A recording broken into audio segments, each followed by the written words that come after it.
चला आता एका नवीन सफरला जाणार आहोत आणि खैरनार सर आणि मी शकुंतला खैरनार कुठे जात आहोत आपल्या मिसेस नाशिककर चॅनलवर असेच जुळून राहा आणि शेवटपर्यंत व्हिडिओ बघा। सर्व व्हिडिओ तुम्हाला एक एक मी आपल्याबरोबर शेअर करणार आहे आणि चॅनलला नवीन असाल तर सबस्क्राईब करायला विसरू नका आणि लाईक तर नक्कीच करा। व्हिडिओ शेवटपर्यंत बघा। नमस्कार, मिसेस नाशिककर चॅनलवर आपले पुन्हा एकदा स्वागत आहे आणि मी शकुंतला। आता ही बॅग भरून आम्ही कुठे चाललेलो आहोत, खैरनार सर आणि मी आम्ही जाणार आहोत आणि ह्या सफरीला पुढे आमच्याबरोबर तुम्हीही सोबत करा आणि नवीन नवीन ठिकाणं आपण बघायला जाणार आहोत। नवीन नवीन ठिकाणं दाखल जाणार शेत बरं का आपण आणि असं जाते साथ द्या आणि पुढे पाहूत आपण व्हिडिओ मग काय काय शे। ॲक्च्युली मी आता नाही सांगणार तुम्हाला मी कुठे चाललेली आहे, थोडं सस्पेन्स असू द्यावा ना।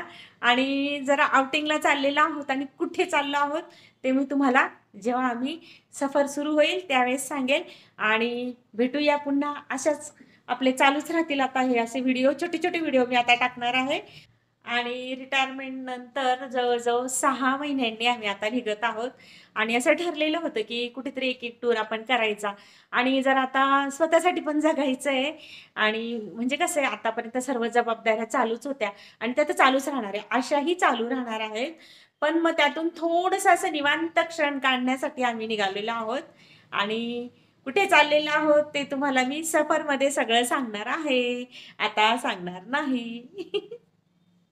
कसं आहे जेव्हा आपण पॅकिंग करतो ना तेव्हा असं सर्व सामान आपल्या एका ठिकाणी जमा करायचं आणि आपल्याला काय काय न्यायचं आहे त्यामुळे आपल्याला लगेच कळतं। इथे आता आमची पॅकिंग सुरू झाली आहे, नैनिशा येस नैनिशा पॅकिंग करत आहे सगळी आता जायची आणि कुठे जाणार आहोत ते तुम्हाला मी उद्या सांगते। सगळे मस्त व्यवस्थित असं लावून देत आहे। नैनिशा म्हटली की मम्मा मी पॅकिंग करून देते अगदी व्यवस्थित, या बॅगमध्ये तुम्हाला जेवढे लागणार आहेत तेवढे ड्रेस बरोबर ठेवणार आहे मी, तुम्ही अजिबात टेन्शन घेऊ नका। म्हटलं कर बाबा मग तूच पॅकिंग कर, मी घेतलं मग हात बाजूला करून घेतला, ते अगदी व्यवस्थित असं रचून ठेवत आहे बघू शकता तुम्ही।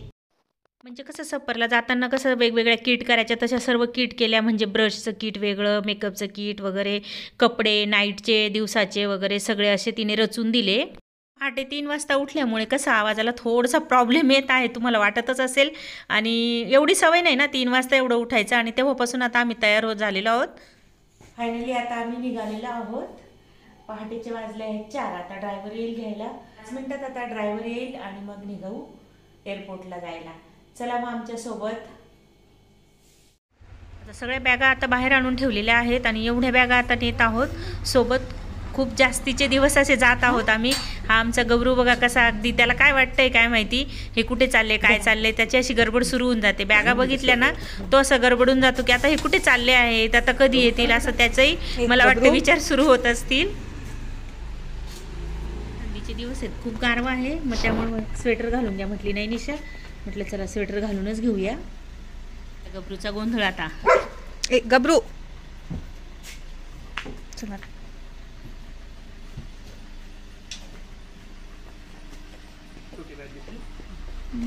सरक भाई सरक चल, ये तो टेक केअर, कुलूपीत है काळजी घ्या गबरू, लक्ष ठेव हा। कसला पळतंय।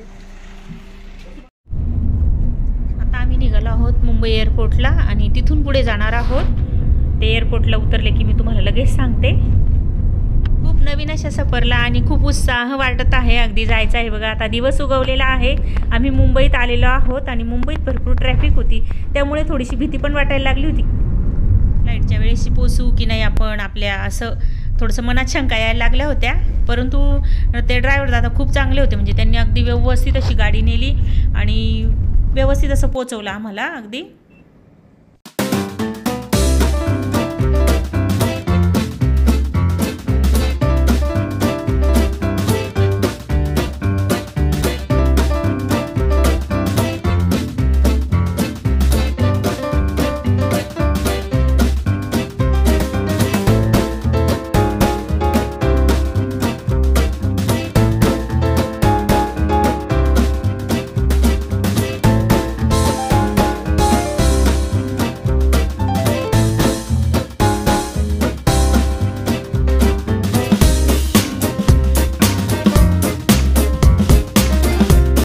बघा हे मुंबई एअरपोर्ट आलेलं आहे आणि इथे आम्ही उतरलो. म्हणजे त्या ड्रायव्हर दादाने आम्हाला इथे सोडलं. सकाळी ड्रायव्हर लावून घेतला होता कारण एवढ्या सकाळी परत मग मुलगा आला असता, परत गेला असता, त्याचं पण दिवसाचं ऑफिस असतं.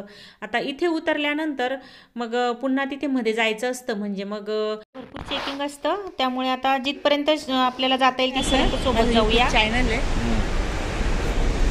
आता ह्या आमच्या दोघांच्या बॅगा मी काढलेल्या आहेत. टेस्ट करण्यासाठी मी त्यांची काढली, माझी पण मी घेतली आणि आता चाललेलो आहोत दोघं जण. ड्रायव्हर दादा थांबलेला होता, तो म्हणजे तुम्ही थोडंसं पुढे जायचं, थांबतो मी आणि मग मी जातो म्हणे. तर ठीक आहे. आपण पोचलो आहोत श्री छत्रपती शिवाजी महाराज विमानतळावर. बघू शकता हे आपलं हे इंटरनॅशनल आणि डोमेस्टिक एअरपोर्ट दोघं आहेत इथे. म्हणजे आपल्याला राज्यात पण फिरता येतं आणि आपल्या पूर्ण जगभरातही फिरता येईल असं हे विमानतळ आहे.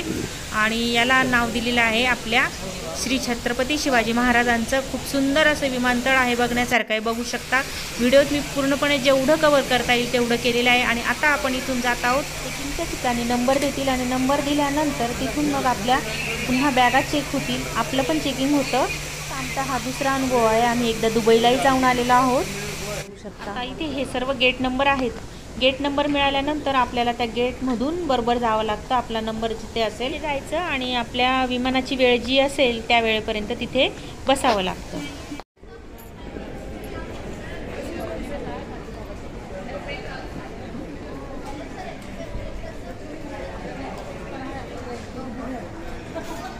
इथे आता आम्ही एअरपोर्टपर्यंत आलेलो आहोत आणि उद्याच्या मी व्हिडिओमध्ये आपल्याला सांगणार आहे की आम्ही केव्हा निघणार आहोत आणि कुठे जाणार आहोत. हा रनवे आहे आणि इथूनच विमान उड्डाण घेतात. हे बघू शकता तुम्ही, हे एक विमान जाता आहे, हे बघा. आणि वेळ होता तर मग आम्ही थोडं नाश्ता करायला थांबलो. इथे मी घेतला मसाला डोसा आणि खैरनार सरांनी घरून आणलेले लाडू खाल्ले होते. त्यांना घरून आणलेलंच खायचं होतं आज म्हणून. फ्लाईट डिपार्चरची वेळ अजून बाकी आहे, त्यामुळे आता आम्ही वेटिंगमध्ये बसलेलो आहोत. म्हणजे येईल तेव्हा फ्लाईट निघूया आणि मग आपण सोबत सफर करूया. तोपर्यंत बाय बाय.